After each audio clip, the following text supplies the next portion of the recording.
তো দেখো আমরা বৃত্তের উপরস্থ বিন্দুতে স্পর্শকের সমীকরণ আমরা একটু দেখবো এখন।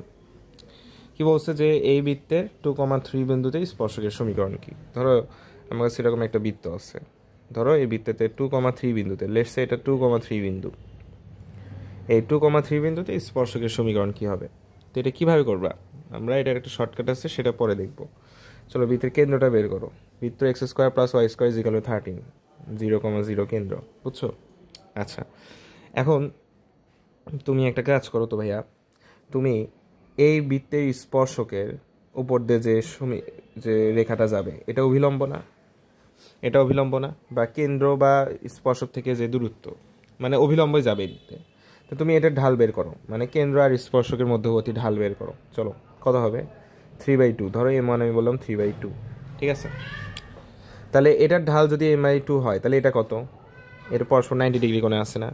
আমরা জানি যে m1 + m2 যদি দুটো সরলরেখা পরস্পর 90 ডিগ্রি কোণে থাকে তাদের ঢালদের গুণফল হয় -1।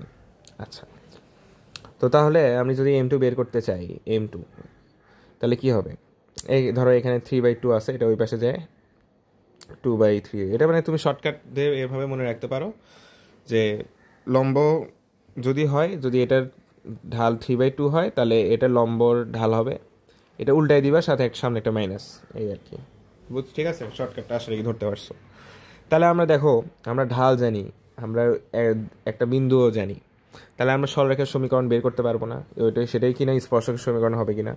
তার মানে এক বিন্দুকে আমি এক ঢাল বিশিষ্ট সরলরেখার সমীকরণ এরকম ছিল কিনা, y - y1 = m × x - x1, ঠিক আছে? এটাতে করা যাবে না? হ্যাঁ, তাহলে এই কনসেপ্ট দিয়ে আমরা ব্যাপারটা করতে পারবো। তো চলো দেখি করি, দেখি মেলে কিনা। আচ্ছা, y1 কত এখানে, 3, রাইট? 3 ঢাল কত, -2/3। আচ্ছা, তারপরে x তো আমি জানি, x1 কত, x1 হচ্ছে তোমার 2, রাইট?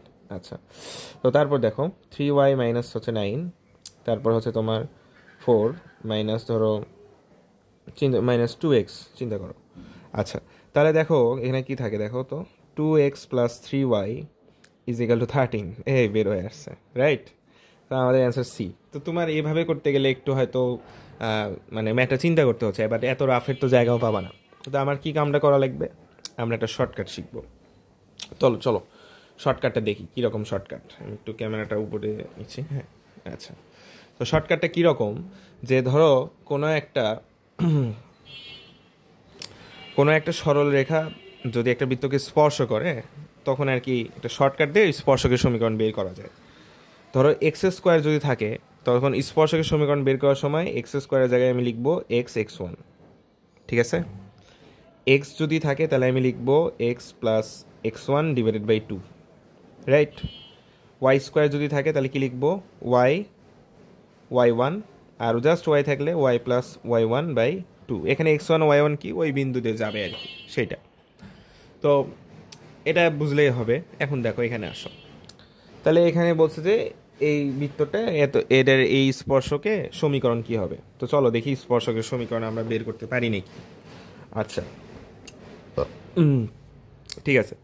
তো দেখো এখানে আমাদের বৃত্তটা কি, x² + y² = 13, তাই না? আমরা স্পর্শের সমীকরণ বের করব, তাহলে x² জায়গায় লিখি x(x1) + y(y1), রাইট? y² জায়গায় y(y1) লিখলাম 13। কারণ x1 y1 কি, দেখো এই বিন্দু x1 y1 হচ্ছে এটা, x1, y1, অর্থাৎ এই বিন্দুতেই স্পর্শকের এই বিন্দুতেই গেছে না এই বৃত্তটা, তাহলে x1 ও y1 এর জায়গায় এই বিন্দুটাই বসাবো।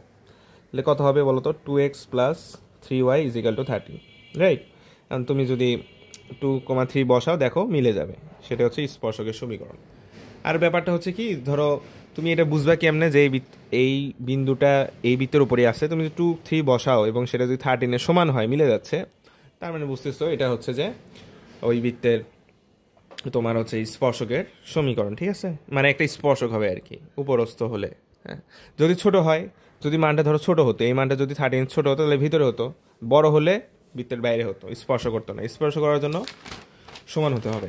চলো পরের প্রবলেম দেখি। দেখো পরের প্রবলেম কি বলছে, যে এই বৃত্তের উপস্থ 3, -1 বিন্দুতে স্পর্শকের সমীকরণ কত। তাহলে আমরা শর্টকাট দিয়েই করবো, তাহলে আমাদের জন্য ভালো হবে আর কি। আচ্ছা, শর্টকাট দিয়ে তাহলে কীভাবে করবো, x(x1), রাইট?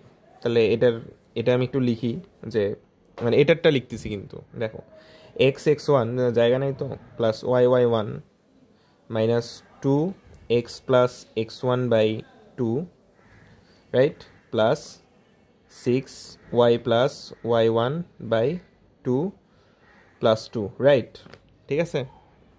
আচ্ছা, তো এখন x(x1) এর মান তুমি জানোই যে x1 এর মান এটা বসাই দাও, 3x মাইনাস y1 এর মান -1 y মাইনাস, এখানে একটা জিনিস দেখো 2 আর 2 কাটা যায়, রাইট। তাহলে আমি জাস্ট এখন x+x1 এটা তাহলে কত হবে দেখো, আমি ব্র্যাকেট দিয়ে লিখলাম, ধরো x+3 এভাবে লিখলাম, সমস্যা নেই।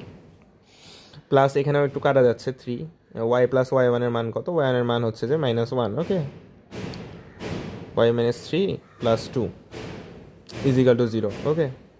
আচ্ছা, তাহলে দেখো আমি যদি এখন হিসাব করি তাহলে কি আসে দেখো, 3x - x, তাই না, তাহলে এটা 2x থাকে।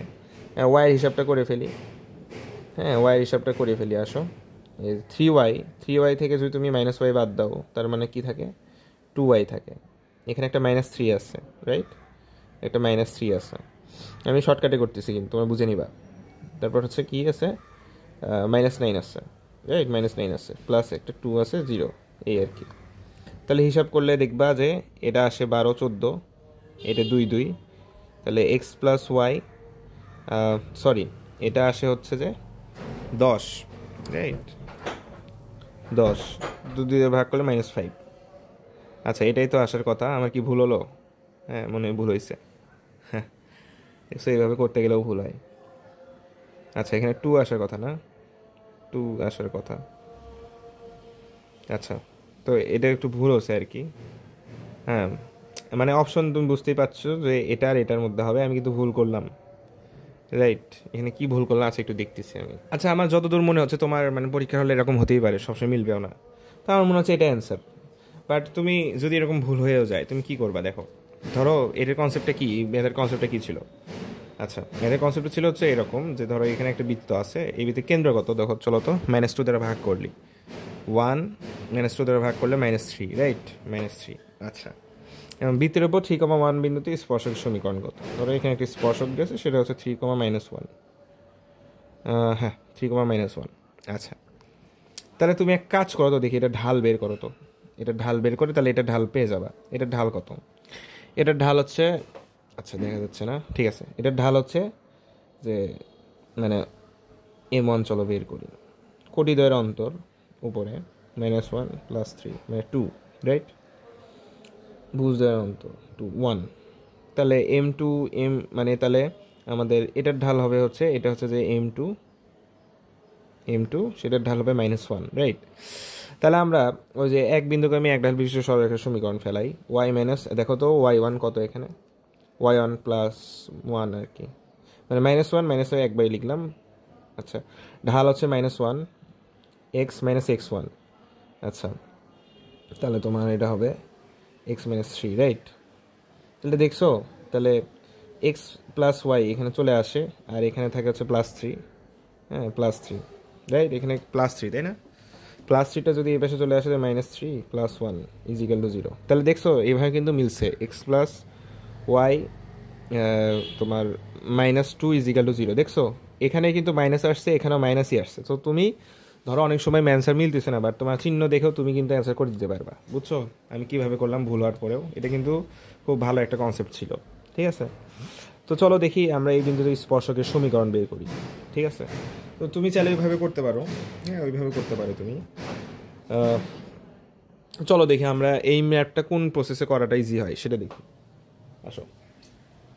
চলো এটা আমরা কনসেপ্ট দিয়েই করি, কনসেপ্ট দিয়ে মনে একটু তাড়াতাড়ি হচ্ছে না।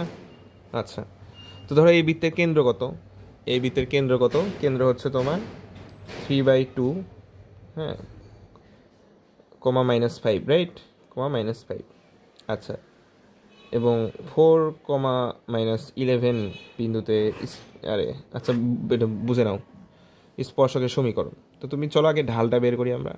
আচ্ছা, ঢাল বের করে একটু, আচ্ছা -11 + 5, ঢাল এটা আমি শিখাবো না কী করতেছি, এটা তোমরা বুঝে নিবা।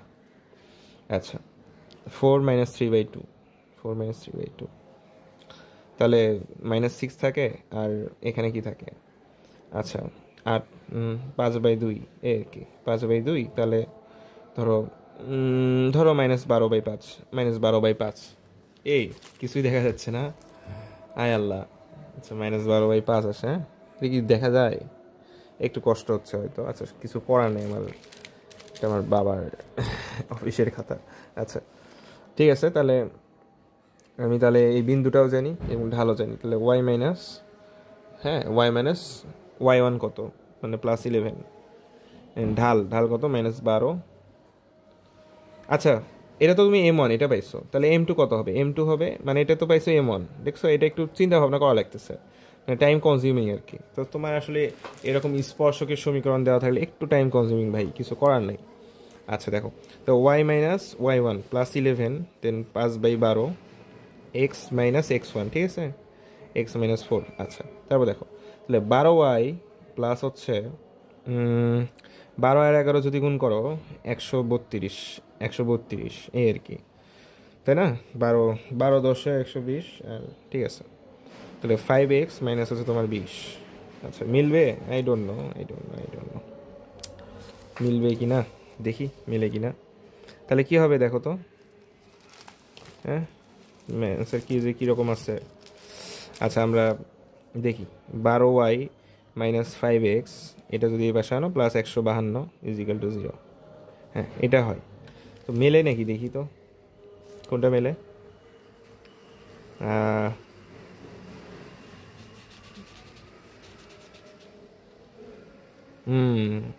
দেখছো অপশন বিটা মেলে, তাই না? এটাকে তুমি চিহ্ন চেঞ্জ করে দিলে এভাবে লিখতে পারো, 5x মাইনাস 12y মাইনাস 152 = 0, তাই না? তাহলে হয়ে গেল, তাই না? একটু ভাই হয়তো সময় বেশি লাগতেছে, বাট তুমি চাইলে এই কনসেপ্ট দিয়ে কিন্তু করতে পারো। হ্যাঁ আর শর্টকাটটা দেখবা, শর্টকাট দিয়ে ম্যাথ করা যায়, আমার করতে মন চাচ্ছে না, তাও দেখাই। দেখো এটা তুমি যদি শর্টকাট দিয়ে করতে চাও, হ্যাঁ আচ্ছা এখানেই করি আমরা, x(x1), তাহলে আমি কিন্তু মুখ দিয়ে বলতেছি, বুঝে নিবা, আমি লিখতেছি না। x(x1) মানে 4x plus y(y1) minus 11y, ঠিক আছে, minus 3 into x plus x1/2 মানে x প্লাস 4 বাই তোমার 2, রাইট? তারপর কি plus 10 y minus 11, right, y minus 11/2, right? আচ্ছা আর হচ্ছে যে -15 মতোই থাকে। আচ্ছা তারপর দেখো, তুমি একটা কাজ করবা, এই ম্যাথ করার জন্য তুমি 2 দ্বারা গুণ করবে, তাহলে আর নিচে আর কি ভগ্নাংশটা থাকবে না, ঠিক আছে? তো 2 দ্বারা যদি গুণ করো তাহলে কি থাকে, 8x মাইনাস 22y, 2 দ্বারা গুণ করবে -3x -12, ভিডিও হচ্ছে তো না? আচ্ছা তারপর 2 দ্বারা যদি গুণ করো তাহলে কি থাকে, 10y মাইনাস 110, রাইট, -15 = 0। আসো হিসাব করি, তাহলে কি থাকে 5x, আচ্ছা 22 মাইনাস 22y প্লাস 10y মানে -12y, তাহলে এটা এগুলো হিসাব শেষ। এখন এগুলোর হিসাব 110 125, হ্যাঁ কী হয় 125 125, দেখছো এখানে আবার মিলতেছে না। আচ্ছা 2 দ্বারা গুণ করতে হয়েছে, তাহলে এটা তো 30 হবে, দেখছো এইগুলা মানে ভুল দেখছো, আমি কিন্তু এখানে 2 দ্বারা গুণ করিনি, সো এটা হবে 152, হয়েছে। তার মানে তুমি যে প্রসেস করো একটু সময় নিতেই হবে এইসব ম্যাথে, তুমি এটা সব সময় লাস্টে করা একটু ট্রাই করবা, বিকজ অনেক ইজি ম্যাথ তো থাকে, সেগুলো আগে করা যেতে পারে। আচ্ছা যেমন ধরো এটা আসছে যে কি বলছে যে এই বৃত্তে 3,2 বিন্দুতে অবিলম্বের সমীকরণ বের করতে বলছে। আচ্ছা অবিলম্বের সমীকরণ, তা অবিলম্বের সমীকরণ এখন তো তুমি আর স্পর্শক দিয়ে করতে পারবে না, হ্যাঁ স্পর্শক বললে তো ওই যে x² জায়গায় হচ্ছে যে x(x1), হ্যাঁ y² জায়গায় হচ্ছে y(y1), এভাবে করা যায়। এভাবে তোমার আসলে এটার করার দরকার নেই, তুমি চাইলে করতেও পারো, আমি তোমাকে কনসেপ্টটা বুঝাচ্ছি। তোমাকে যদি বলতে স্পর্শকের সমীকরণ খুব ইজি একটা প্রবলেম, তাহলে ওইভাবে করা যায়, খুব মানে time consuming. 3x plus 2y = তোমার 13, রাইট? আচ্ছা এটা তো স্পর্শক, তাহলে অভিলম্ব কি স্পর্শকের সাথে লম্ব বরাবর হবে না? তাহলে কি করবা, যে এক্স আর ওয়াই শখকে ইন্টারচেঞ্জ করবা এবং মাইনাস চিহ্নটা বদলাই দিবা, 3y, এবং এটা হচ্ছে অভিলম্বটা কোন বিন্দুতে গেছে, এই বিন্দুতে গেছে, এই বিন্দুটা বসাও, তাহলে কি হবে, তাহলে হবে 3 দুগুণ 6, রাইট, 3 দুগুণ 6, হ্যাঁ 3 দুগুণ 6, আচ্ছা ওয়েট, ঠিক আছে কি? হ্যাঁ, 3 দুগুণ 6, 2 গুণ 6, হ্যাঁ। তো 2x minus 3y is equal to 0। তো আসলে অ্যান্সার এটাই হওয়ার কথা, এটাই হওয়া উচিত। তো তুমি কি এটা একটু কনসেপ্ট দিয়ে করতে চাচ্ছ? হ্যাঁ, কনসেপ্ট দিয়ে করতে পারবা। দেখো কিভাবে, দেখো। আচ্ছা, তো হ্যাঁ, এটাই হওয়া উচিত, আমার যেটা মনে হচ্ছে। দেখো, মানে এটা ধরো এটা বৃত্ত 0,0 আর কি, এবং এখানে বলছে যে এই বিন্দুতে অভিলম্বের সমীকরণ, মানে অভিলম্ব তাহলে এদিক দিয়ে গেছে, তাহলে ঢাল বের করো। ঢাল কত? m1। m1 কত বলো তো? m1 হচ্ছে তোমার 2/3, রাইট? 2/3। তাহলে এক এক বিন্দুগামী এক বিন্দুগামী এক ঢাল বিশিষ্ট ঢালরেখার সমীকরণ ওয়াই মাইনাস, তুমি এটাও বসাতে পারো, y1 এটাও নিতে পারো। তো তুমি 0 0 আছে, এটাই ইজি হয়। তাহলে y minus 0 m 2/3 into x minus 0, right? তাহলে কি হয়? তাহলে 3y is equal to 2x। তাহলে 3y মাইনাস 2x। আশা রাখি প্রবলেমটা বুঝতে পারছো, বেশ ইন্টারেস্টিং প্রবলেম ছিল। আশা রাখি তুমি বুঝছো যে কীভাবে করতে হবে, তোমাকে মাথা ঠান্ডা রেখে প্রবলেম সলভিং করতে হবে আর কি। আর এগুলো ম্যাথ একটু পরে করাই ভালো, হ্যাঁ, আসতে পারে আর কি, স্পর্শকের সমীকরণ দিতেও পারে। Thank you.